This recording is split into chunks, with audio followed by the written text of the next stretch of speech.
তিলে তিলে গড়া জিনিসটা যদি আপনার চোখের সামনে চুরি হয়ে যায় তাহলে বিষয়টা আপনার কাছে কেমন লাগবে। একটা বাজারকে কেন্দ্র করে প্রায় 10 থেকে 15টি গাড়ি চুরির ঘটনা ঘটেছে আমাদের বাংলাদেশে।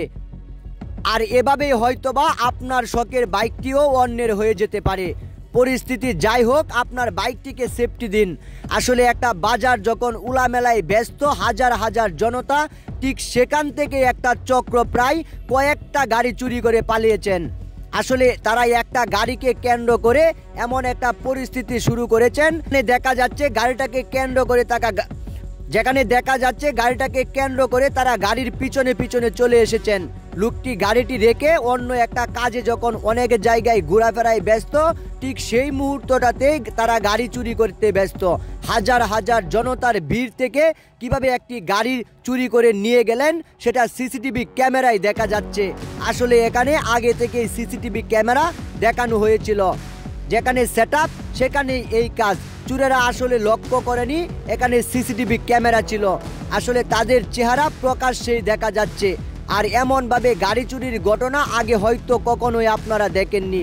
যদিও দেখে থাকেন তাহলে হয়তোবা সামান্য একটা গাড়ি চুরি করার ঘটনা দেখেছেন, কিন্তু একটা বাজারকে কেন্দ্র করে প্রায় 15 থেকে 20টা গাড়ি কিভাবে চুরি করে নিলেন সেটার বর্ণনা এখানে এসেছে। আসলে এদের চক্রটা এতটাই বড় যে এরা 20-25 জন একসাথে আসে, আর একটা গাড়িকে কেন্দ্র করে দুজন আলাদা হয়ে যায়। আর এই আলাদা আলাদাভাবে তারা 15 থেকে 20টা গাড়ি যখন চুরি করে নিয়ে পালিয়েছেন তখন বিষয়টা ভাবনার। কিন্তু বিষয়টা হলো হাজার হাজার জনতা যেখানে ঘোরাফেরা করছে, ঠিক সেই জায়গাটা থেকে কিভাবে তারা কৌশলে গাড়ি চুরি করে নিয়েছেন সেটা এখানে আমাদের চোখকে নাড়া দিয়েছে। আর এদেরকে ধরতে এখন আমরাও মরিয়া, কারণ এদেরকে ধরতে না পারলে আরও অনেকের গাড়ি যে গায়েব হয়ে যাবে সেটার কোনো বিকল্প নেই। তাই আপনার যদি একটা শখের বাইক থেকে থাকে সে বাইকটাকে সেফটি দিন। আপনার বাইকে জিপিএস ট্র্যাকার লাগিয়ে দিন, যাতে করে কয়েক মাইলের ব্যবধানে আপনি সে বাইকটিকে ট্র্যাক করতে পারেন। আর যদি এটা না করেন তাহলে হয়তোবা আপনার বাইকটি পাওয়া তো দূরের কথা, অনেক জায়গা ঘুরে ফিরেও আপনার বাইকটি আপনার কাছে আসবে না। আর শখের একটি বাইক যদি চুরি হয়ে যায় তাহলে সে বাইকটি কখনোই আপনি সাই দিতে পারবেন না, মনকে বুঝাতে পারবেন না আপনার বাইকটি আপনার চোখের সামনেই চুরি হয়ে গিয়েছে।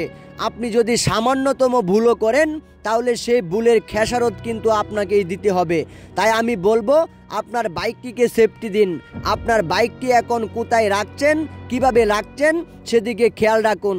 আসলে অনেকজনের চোখের সামনে থেকে বাইক চুরির ঘটনা, অনেকেই এটা টাউরও করেনি, তারা আসলে চোর। আর যে লোকের গাড়ি সে পিছন পিছন দৌড়াতে ব্যস্ত, কিন্তু সে দৌড়বে কিভাবে? গাড়ি আর দৌড় পার্থক্য অনেক।